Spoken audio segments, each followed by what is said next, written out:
प्रिया, रिया कहाँ हो? जल्दी आओ, खाना लगा दिया है। भाभी, आपने सारा खाना खुद ही बना लिया? मुझे आवाज लगा दी होती। हाँ हाँ ठीक है ठीक है, तुम्हारे सारे बहाने ना मैं अच्छे से जानती हूँ। कमला अपने पति सुरेश के साथ रहती थी। सुरेश के पिता नहीं थे और कमला से शादी के 2 साल बाद उसकी सास भी चल बसी। अपने पीछे वो अपनी दोनों बेटियों प्रिया और रिया को छोड़ गई। माँ के गुजरने के बाद प्रिया और रिया की जिम्मेदारी सुरेश और उसकी पत्नी कमला पर ही थी।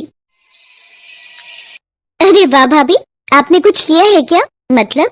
तो फिर आपके चेहरे पर इतना निखार कैसे है? कमाल की सुंदर लग रही हो आज तो आप। कौन, मैं? हाँ तो और कौन?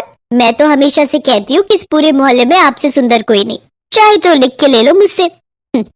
हट पगली कहीं की। अच्छा चल खाना खा ले। शर्माते हुए कमला ने रिया से कहा। कहने को तो प्रिया और रिया सगी बहनें थी, लेकिन दोनों में जमीन आसमान का अंतर था। जहाँ प्रिया सच बोलने वाली और बहुत मेहनती लड़की थी, वहीं रिया एक नंबर की झूठी और फरेबी थी। वो अपनी भाभी कमला की सुंदरता की झूठी तारीफें करके हमेशा उसकी सगी बनी रहती थी। फिर एक दिन, अच्छा रिया एक बात बता। हाँ भाभी बोलो ना। अगर मान ले तेरी शादी कभी किसी बहुत अमीर आदमी से हो जाए तो तू मुझे भूलेगी तो नहीं ना? अरे भाभी कैसी बात कर दी आपने, आप तो मेरी जान हो, आपको कैसे भूल सकती हूँ? पर आप ऐसा क्यों पूछ रही हैं? मेरी बात ध्यान से सुन। देख, मेरे मामा का बेटा है समीर, वो दिल्ली में रहता है, वहाँ किसी कंपनी में काम करता है और पूरे 80,000 रुपए महीने के कमाता है। उसकी शादी की बात चल रही है और तू तो देखने में भी सुंदर है, तो तू एक काम कर, मेरे साथ मेरे मायके चल। अगर समीर को तू पसंद आ गई ना तो तेरे वारे न्यारे हो जाएंगे। अरे राज करेगी राज। पैसे की बात सुनते ही रिया की आंखें खुल गईं। कमला ने समीर को रिया से मिलवाया। समीर को रिया पसंद आ गई और फिर दोनों की शादी भी हो गई।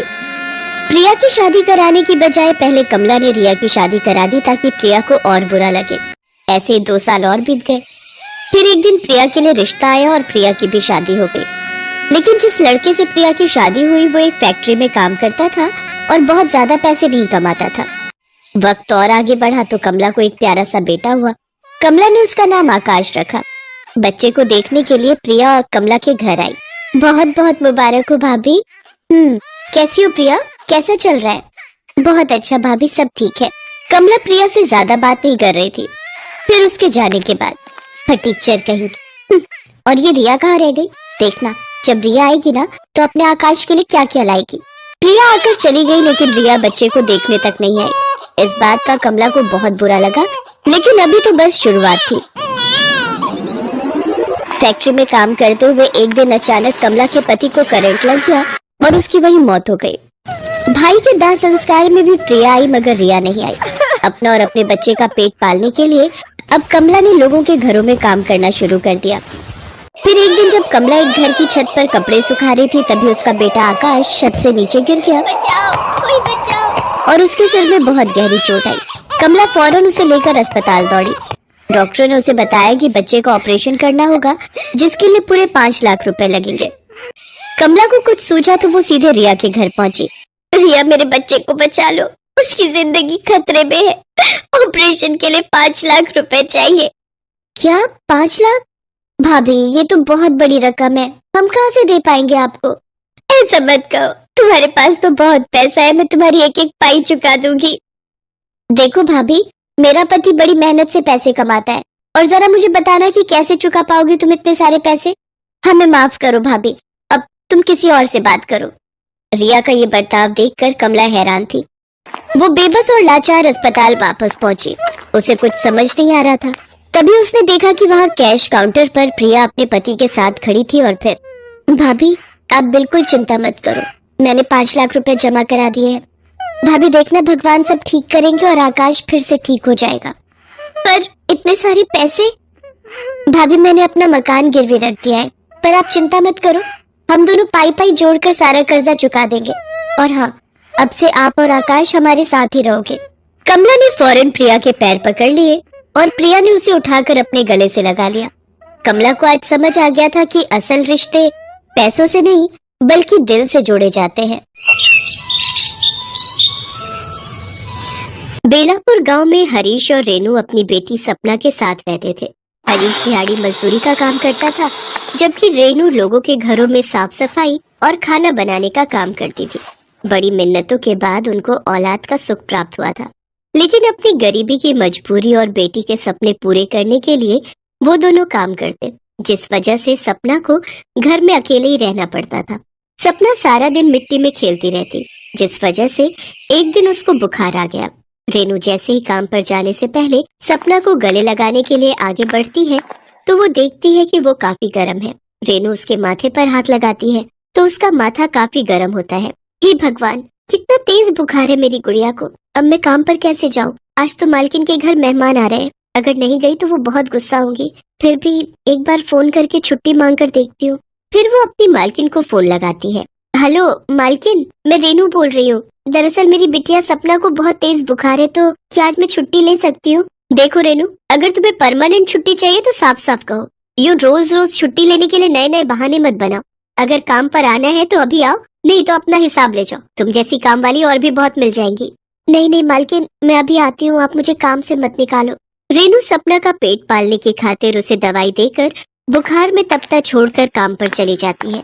काम पर पहुंचने के बाद मालकिन उससे पूछती है, क्या सचमुच तेरी बेटी को बुखार है या तेरा छुट्टी का मन था? मालकिन, कौन सी माँ छुट्टी लेने के लिए अपनी बच्ची की बीमारी का झूठा बहाना बनाएगी? सचमुच में मेरी लाडो को बहुत तेज बुखार है, आज आप मेरी जल्दी छुट्टी कर देना। नहीं नहीं, सुबह से मुझे मेरे बेटे रोहन की तबीयत भी कुछ ठीक नहीं लग रही है, तो मुझे उसका ध्यान रखना है। और आज घर में कुछ मेहमान भी आ रहे हैं, तो उनके खाने की तैयारी भी तुम्हें ही करनी है। मेरी भी मजबूरी समझिए मालकिन, मैं काम पर आ तो गई हूँ, पर मेरा मन, मेरा सारा ध्यान मेरी बच्ची की ओर ही है। बस बस, अब रोना बंद करो और साफ सफाई में लग जाओ। बेचारी रेनू आंखों में आंसू, मन में उदासी और चेहरे पर चिंता लिए काम में लग जाती है। और दूसरी तरफ मालकिन बेड पर बैठी अपने बेटे रोहन को अपनी गोद में लेटाकर टीवी देख रही होती है। ऐसे ही 20 साल बीत जाते हैं। सपना और रोहन दोनों ही बड़े हो गए। जब भी रेनू लोगों के घरों में काम करने जाती तो सपना को बहुत बुरा लगता, इसीलिए वो अपनी पढ़ाई के साथ साथ एक मॉल के शोरूम में सेल्स गर्ल की नौकरी करने लगी। एक दिन रोहन अपने दोस्तों के साथ मॉल में शॉपिंग करने आता है और वो रेनू को पहचान लेता है। शायद मैंने तुम्हें कहीं देखा है। अरे याद आया, तुम तो वही हमारी नौकरानी, क्या नाम है उसका? हाँ याद आया, रेनू, उसकी बेटी हो ना? जी वो सर। अरे बस, अब इतना क्या नाटक कर रही है? अच्छा, वैसे तेरी माँ है बहुत मेहनती, सारा काम बड़ी लगन और मेहनत से करती है। वैसे तू यहाँ कपड़े बेचने का काम करती है, चलो बढ़िया है। वैसे भी एक काम वाली के बच्चे इससे ज्यादा कर भी क्या सकते हैं। अच्छा लिसन, अगर तुम्हें कोई काम चाहिए हो तो बस बता देना। वैसे भी तुम्हारी माँ बूढ़ी हो चली है, तो उनके बाद हम तुम्हें काम पर रख लेंगे। रोहन अपने सभी दोस्तों के सामने उसका खूब मजाक उड़ाता है, लेकिन सपना खामोश रहती है। इसके बाद वो वहाँ से चला जाता है। सपना दिन भर नौकरी करती और रात को जागकर पढ़ाई, और उधर रोहन सारा दिन मस्ती करता और रात को दोस्तों के साथ ड्रिंक और पार्टीज। एक दिन रेनू अंजना के घर काम कर रही होती है कि तभी अंजना मेहरा रोहन को कहती है, रोहन, ये सब क्या है? तुम दिन भर दोस्तों के साथ मटर गश्ती करते हो और रात को पार्टी। तुम अपनी स्टडीज पर बिल्कुल भी ध्यान नहीं दे रहे हो। ऐसा कब तक चलेगा बेटा? ओहो मम्मा प्लीज, अब आप फिर से ना लेक्चर देना शुरू मत कर देना। हम अमीर लोग हैं, अमीर, हमारे अपने शौक हैं। अगर हम अभी अपनी लाइफ एंजॉय नहीं करेंगे तो कब करेंगे? और स्टडीज और कमाने के लिए तो सारी उम्र पड़ी है ना, यही तो टाइम है हमारा एंजॉय करने का। और वैसे भी मुझे नौकरी शौकरी में कोई इंटरेस्ट नहीं है, मैं तो अपना बिजनेस करूंगा, बिजनेस। और उसके लिए मुझे आपसे पैसों की जरूरत होगी। अरे इस रेनू की बेटी को देख, दिन रात पढ़ाई भी करती है और साथ में नौकरी करके अपना और अपने परिवार का पेट भी पाल रही है, और अपने माँ बाबा का भी कितना ध्यान रखती है। अम्मा प्लीज यार, मैं कोई कामवाली का बेटा नहीं हूँ, मुझे पैसों की जरूरत है, मुझे पैसे दो। रोहन लड़ झगड़ कर अपनी माँ से पैसे ले जाता है और दिन रात पार्टीज करता है। उधर सपना और भी कड़ी मेहनत करती है, और नतीजा ये हुआ कि वो खुद का एक एप्लीकेशन सॉफ्टवेयर डेवलप करती है जो बाद में एक डिजिटल कंपनी में बदल जाता है। सपना ने लोन लेकर खुद की डिजिटल कंपनी स्टार्ट कर दी, और 2 साल के अंदर ही सारा लोन चुकता करने के बाद अपना एक बड़ा सा बंगला, कार और घर में काम करने के लिए नौकर रख लिए। अब तो रेनू और उसके बाबा बस आराम ही करते। वहीं दूसरी तरफ रोहन अपने बिजनेस में खूब पैसे लगाता है, लेकिन काम पर बिल्कुल भी ध्यान न देकर पार्टीज में बिजी रहता है, जिसका नतीजा ये होता है कि उसकी कंपनी घाटे में जाने लगती है, और उसको बचाने के लिए वो अपनी माँ से और पैसे मांगता है। माँ मुझे और पैसों की जरूरत है। रोहन, मैं तुझे पहले ही 60 लाख रुपए दे चुकी हूँ। जानता हूँ माँ, लेकिन कंपनी लॉस में जा रही है और उसे पटरी में लाने के लिए हमें और पैसा लगाना होगा। लेकिन मेरे पास अब पैसे नहीं है तुम्हें देने के लिए। माँ मैं इस घर के बेस पर बैंक से लोन ले लेता हूँ। अंजना भी रोहन की बातों में आ जाती है और अपने घर को गिरवी रख देती है और बैंक से मिले पैसे रोहन को दे देती है। फिर अंजना को पता चलता है कि रोहन सारा पैसा सट्टे में लगा रहा होता है और वो सारा पैसा हार जाता है। एक दिन रेनू अपनी बेटी के साथ मालकिन के घर आती है। तभी अंजना और रोहन आपस में बात कर रहे होते हैं।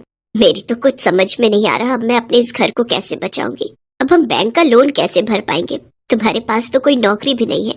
रेनू और सपना उनकी सारी बातें सुन लेती है। रेनू अंजना से कहती है, मालकिन ये लीजिए मिठाई, मेरी बेटी की मेहनत की वजह से इसने तो मेरे दिन ही बदल दिए।